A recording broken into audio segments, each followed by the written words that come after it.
Hola amigos, soy el Dr. Aaron Horschig y hoy hablaremos de cómo puedes continuar levantando pesas con una hernia discal. Muy bien amigos, las hernias discales son de las lesiones más comunes que ocurren en la espalda baja. Hoy hablaremos de qué relación tienen con el levantamiento de pesas y qué es exactamente lo que ocurre en tu columna, los pasos a seguir para prevenir que esto siga siendo un problema y cómo puedes seguir levantando pesas al tener una hernia. Primero empecemos hablando de cómo es que ocurre una hernia discal. Aquí tenemos un modelo de Dynamic Disc Designs. Esto nos permitirá observar el mecanismo de lesión de una hernia discal.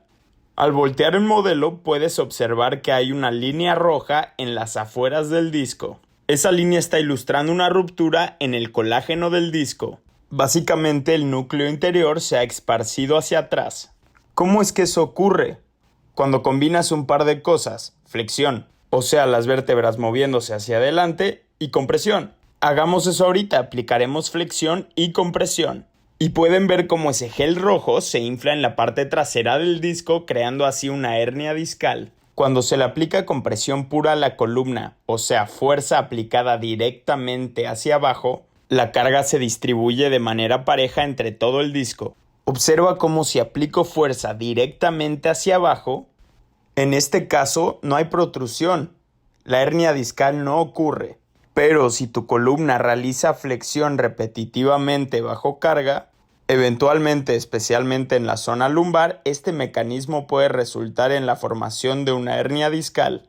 Esta es la verdad, muchos tienen hernias discales, algunos se presentan con mucho dolor y otros sin ningún dolor alguno. Si le tomas una resonancia magnética a 1000 personas de 30 años, usualmente el 30% va a tener una hernia discal sin dolor alguno. ¿Por qué? Una razón es porque las hernias discales eventualmente sanarán por sí mismas y probablemente tampoco la tengas por el resto de tu vida. Pero esto es lo que ocurre. Al momento de tener una hernia discal, instantáneamente limitas la estabilidad del disco, ya que disminuye su rigidez. Aquí está otro modelo de Dynamic Disc Designs. Aquí estamos demostrando un disco estable y rígido en el L3 y en el L5, pero en el L4 se ha perdido un poco de su rigidez, quizá por alguna hernia discal o alguna fractura.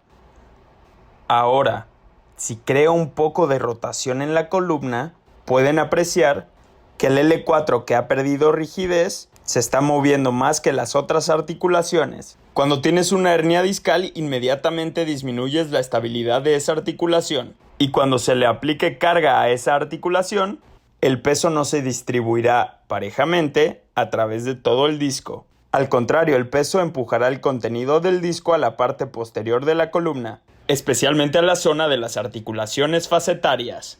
Muy bien, ahora hablemos sobre esto. Si se aplica una carga directamente hacia abajo en la columna y tienes buena estabilidad, la columna entera se moverá en conjunto. Digamos que estás realizando peso muerto. Si mantienes la columna estable, evitarás fuerzas de corte y compresión, así evitando lesiones. Pero digamos que sí has tenido una hernia discal en el pasado. Quizás no hiciste una buena rehabilitación y la estabilidad no ha regresado a su normalidad.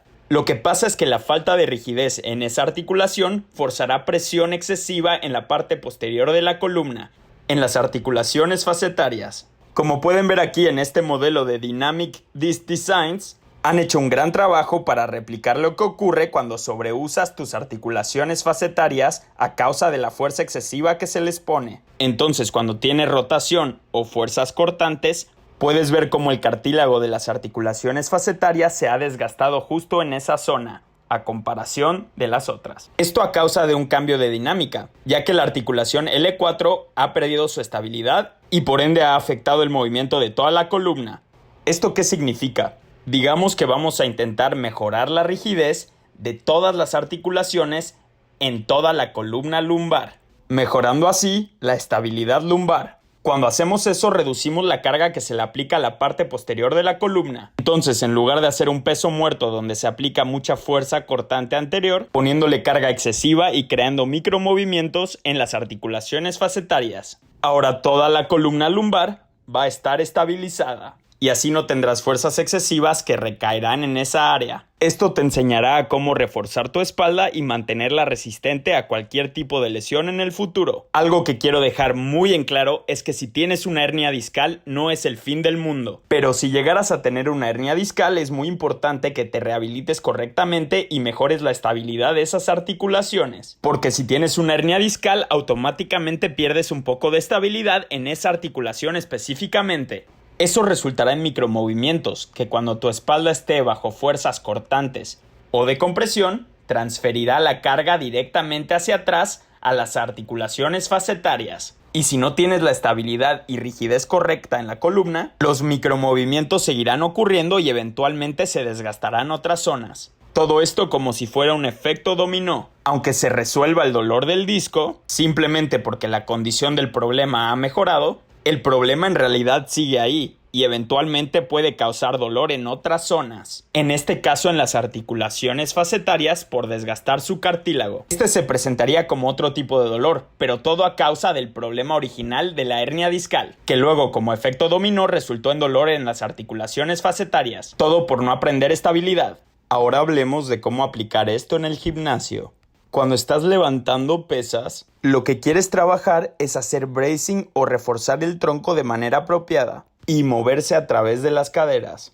Ya sea que estés haciendo peso muerto o estés haciendo una sentadilla, asegurándote de no tener guiño pélvico o movimiento excesivo. Si refuerzas suficientemente el tronco y te mueves completamente a través de las caderas, estás aplicando rigidez en esos segmentos, que a veces permiten esos micromovimientos que eventualmente resultan en dolor y desgaste de cartílago. Al efectivamente estabilizar, endurecer y crear suficiente tensión en la columna para moverse a través de las caderas, limitas esos movimientos no deseados que eventualmente pueden resultar en lesiones en el futuro. Espero que el modelo y la demostración les haya ayudado a entender un poco mejor que si esto les llegara a pasar en un futuro pueden vivir con una hernia discal. La hernia en sí quizás siga ahí, pero no tiene por qué limitar tu habilidad para seguir cargando pesas. Eso sí, trabajas la estabilidad, aprendes a estabilizar la zona lumbar y te mueves a través de las caderas. Así todavía puedes hacer pesas con una hernia. Si les gustó, por favor denle me gusta, comenten, compartan con sus amigos y suscríbanse a mi canal.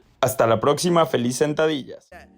Energy flows where attention goes, so I pay no mind. Why waste my time with all these negative cats scratching? So caught up in their egos, these people.